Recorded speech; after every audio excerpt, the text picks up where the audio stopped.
Materials Storage Area. And this is what you're seeing right behind me. You see here, the block diagram shows a little bit different here. This weathered sandstone behaves more, it has more pores in it, so you're able to get more flow through that. But we have many different wells.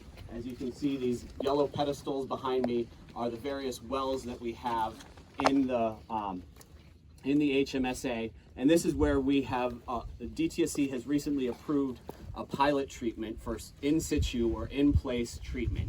So folks who were on the call on Thursday for Groundwater U heard a little bit about this, but here today we have a demonstration of how this might work. Now, before I get into this, let me give the not to scale disclaimer. Well, we've now tilted our groundwater. First part. There we go. Yep.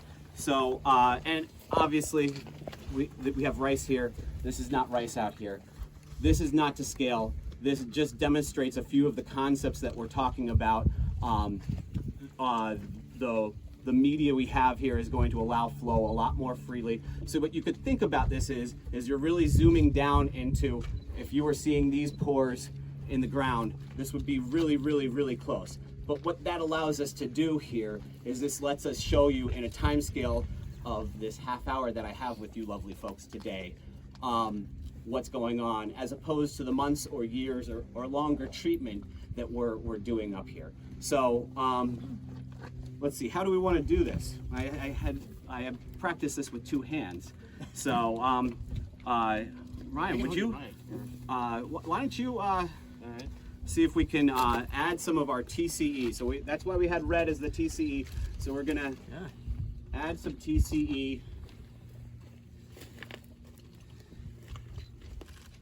Tell me when to stop.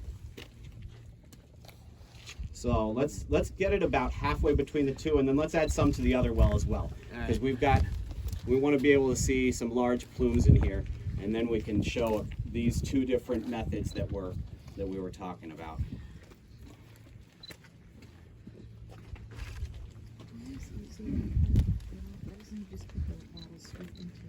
So again, the demonstration purposes, this is not how we injected our TCE here. This is just for demonstration purposes. But we want to show you, yeah, so you can see the one, this has, you can see where the water level is. And let's turn it a little bit more because the sun moved a little bit. If it's in the sun, you can maybe see it a little bit better. So, but you can see in the wells will collect the water, and you'll see a higher concentration. And so, right, yeah, let me, because one of the things that we were doing in the FSDF is we were doing a pump and treat. And so here we have our pump, and we would be able to go in, and you'd be able to pump out the TCE. Now, I want you to notice, when it first came out, it was darker red. But as I continue to pull it out, it gets lighter and lighter, right? So what's happening there is, that's just showing that when you have higher concentrations of TCE, pump and treat is a remedy that makes sense. That's what we would want to evaluate. So we bump this, we would, in fact, even over there, we have a container that holds the water that we've pulled out that we take off-site for testing and treatment. So we'll go ahead and we'll treat this TCE later. But then, so that's the pump and treat we were doing over in the former sodium disposal facility. So, and let me just take a look at what we got. So we've got a bigger plume here. The other way we wanted to do is in situ or in place. And this would where we'd be taking these amendments, and maybe Ryan, as I do this, you can talk to him a little bit about what amendments we would be using in our HMSA to create that reductive environment that wants to dechlorinate those chlorinated solvents, that TCE to DCE to vinyl chloride and then to ethene. So we want to see if we can use these amendments that Ryan's going to tell you about to dechlorinate. Yeah, so you'll hear more about this later because the other parties are evaluating similar technologies. So what we're proposing to add here is an emulsified vegetable oil. So it's a food grade carbon substrate that stimulates the biological degradation. So that's the reductive dechlorination that we just saw that goes from TCE all the way to ethene. We're also proposing to add a chemical reductant, a form of a zero valent iron, which also reduces TCE. The pathway is a little bit different. But one reason, I'm actually glad the question was brought up about the daughter products, because by adding both biological and chemical reductants, it provides a more robust treatment because there's two degradation mechanisms that happen.